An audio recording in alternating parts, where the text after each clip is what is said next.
fourth and last week of this painting, where we will be painting the last quarter of our Pink Flower Lady.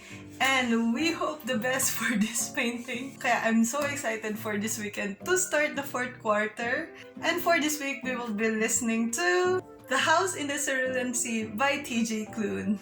This is still under ACMC Readathon. And for this one, we have a lot of animal and mythical creature companion. From what I learned from its Goodreads synopsis, this book features a wyvern, and I'm excited to have another wyvern character. So for those who still do not know what The House in the Cerulean Sea is about, pareho tayo.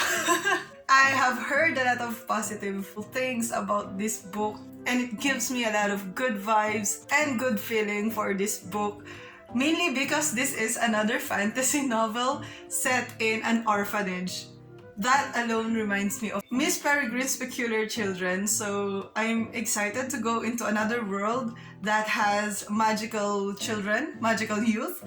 And in this story, we will follow Linus Baker, a caseworker in the department in charge of magical youth.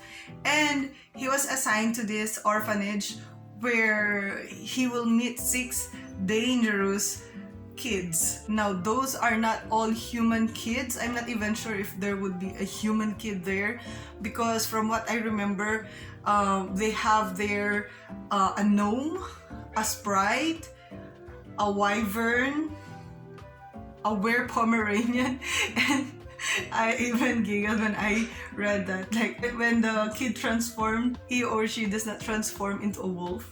He or she transforms to this cute Pomeranian.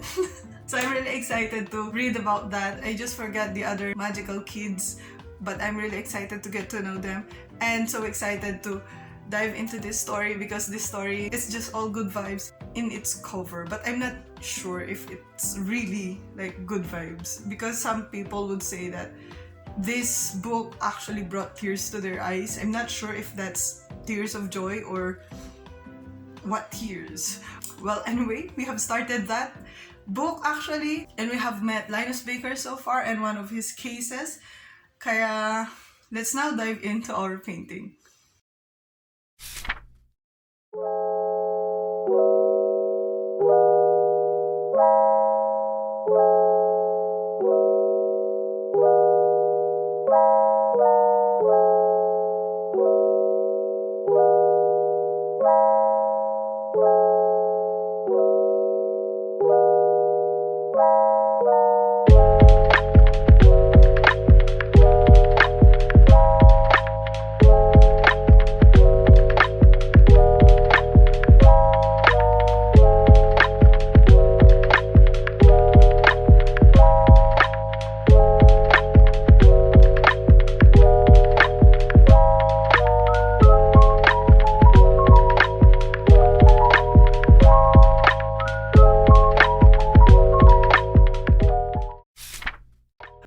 Call it a day now. We are 7 hours left in our audiobook, and my hands are already getting numbed. Kaya titigil na tayo for this day. We'll just continue tomorrow. And painting wise, ayan, malapit na tayo matapos. Konti na lang. 2 squares na lang yung natitira. And for sure, we will finish tomorrow. And what do I think about it? Kayo, what do you think about it? My fear lang, banda dito kasi medyo napapadiin yung aking kamay dahil nga nagnanumb na siya. So, sana lang hindi tumatagos yung ink natin dito sa white wall dito sa bedroom. Kundi, baka kailangan natin mag-repaint ng wall. Oh, and about the audiobook, ayan, na-meet na natin yung 6 dangerous children. And actually, this book is so charming. Siguro dahil teacher ako, my heart is warmed when we talk about troubled children, when we talk about children with troubled parenting, troubled upbringing. And I empathize with Arthur.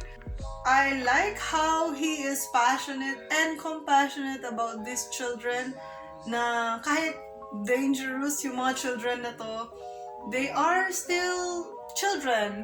And kung ano yung gagawin natin sa kanila at the moment, na sinasabi natin napaka-dangerous nila, it will have a great impact sa kanilang adulting. So, better provide a good and the best childcare for them, di ba? So, I really like this book. It gives favorites of 2021 vibe. I'm just not sure about Mr. Baker. I'm just not sure about him because he's a black and white person and I would love to see a growth in his character. I would love to see a growth in his heart na makapag-tolerate pa siya ng mga different kind of children.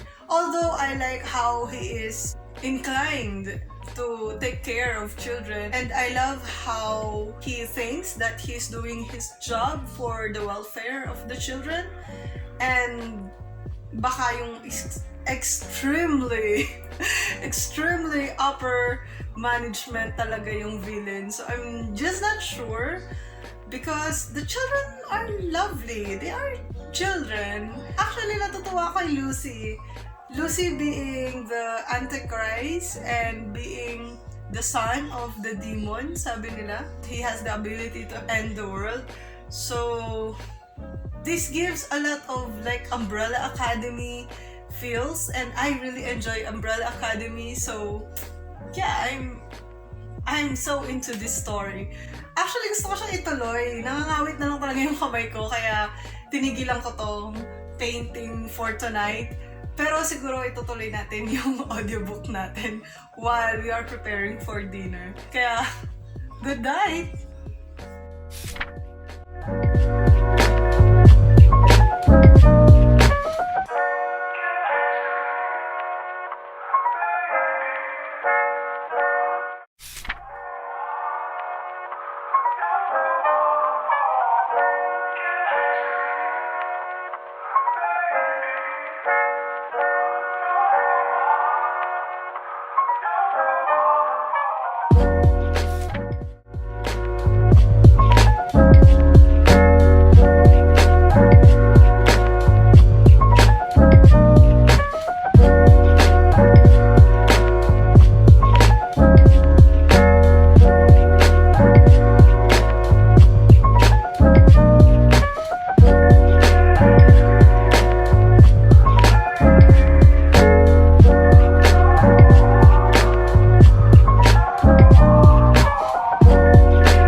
We're now doing a wrap-up of this painting, and thank you so much for joining me in this journey.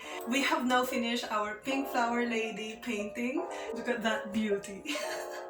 Oh, I'm just going to look for a place. Maybe I will adore it here in our bedroom before I sleep.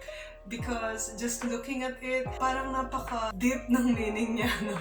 It summarizes me as a woman. I'm this. I just adore how deep this looks, how somebody's head may be filled with flowery stuff and girlish stuff, but all things that are too much can become monstrous, and all beauty once not taken properly and carefully can become monstrous and destructive. But with proper care and enough nurturing, this beauty would grow into a garden. It's like our audiobook for this painting, The House in the Cerulean Sea. It's just so beautiful, it's so heartwarming, and I cannot stress enough to everybody to read this book. It just feels so homey. Like this book will be the one that you will be reading in a cold night near a fireplace or near a campfire, or when you feel alone and needing some place to go and looking for people who could become your family. This book is just the right book for you. It's true what they say about this book. It's heartwarming. It's filled with themes on sense of belongingness, of finding and fighting for a home. just a wonderful read. Oh my God. Katatapos ko lang siyang basahin kaya I'm still all over the place. I was about to give it 4-star but the epilogue solidified its 5 stars. And I will definitely put this in the list of my favorite books of 2021. It has ropes on newfound family, misfits, and finding and fighting for your home. Kaya I really enjoyed this story and I hope you will also give this story a try. If you're looking for a chill read, if you're looking for a homey feel of read when everything around us is so stressful nowadays, this is just a gift to humanity, a gift to the readers like us. So I will be ending this video with a 5-star rating and Goodreads for The House of the Cerulean Sea by TJ Quilling.